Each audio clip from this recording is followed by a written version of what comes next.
กระทรวงยุติธรรมได้มีการจัดพิธีเฉลิมฉลองวันเด็กน้อยสากล 1 มิถุนาครบรอบ100 ปี 1925 หา 2025 เพื่อเป็นการสุขยิ้วส่งเสริมพัฒนาและปกป้องเด็กน้อย พิธีจัดขึ้นในวันที่ 11 มิถุนายน 2025 โดยการให้เกียรติเข้าร่วมของทานเกษณา พรหมจันทร์รองรัฐมนตรีกระทรวงยุติธรรม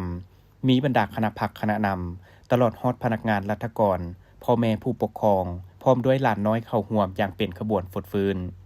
ทานเกษณา พรหมจันทร์ก็ได้เผยแพร่สารของพระราชทานนายกรัฐมนตรีแห่งสาธารณรัฐประชาธิปไตยประชาชนลาวเนื่องในโอกาสวันเด็กน้อยสากล 1 มิถุนายน 2025 และเราหวนคืนประวัติศาสตร์ความเป็นมาของวันเด็กน้อยสากลซึ่งเริ่มในปี 1924 กองประชุมสมัชชาใหญ่สันนิบาตนานาชาติในวันที่ 16 กันยายน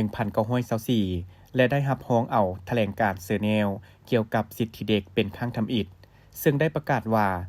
เด็กมีความต้องการในการปกป้องและดูแลเบิ่งแยงเป็นพิเศษรวมทั้งการสุขยิ้วส่งเสริมพัฒนา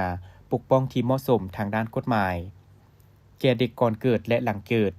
ย้อนว่าเด็กยังบ่ทันมีวุฒิภาวะที่ครบถ้วนทางด้านร่างกายและจิตใจต่อมาในกองประชุมโลกครั้งทำอิฐเพื่อความเป็นดีอยู่ดีของเด็กได้ถูกจัดขึ้นอยู่ที่เซอร์แนลประเทศสวิตเซอร์แลนด์ในวันที่ 1 มิถุนายน 1925 และก็ได้ประกาศเอาวันดังกล่าวเป็นวันเด็กน้อยสากลมาฮอดเดือนพฤศจิกายน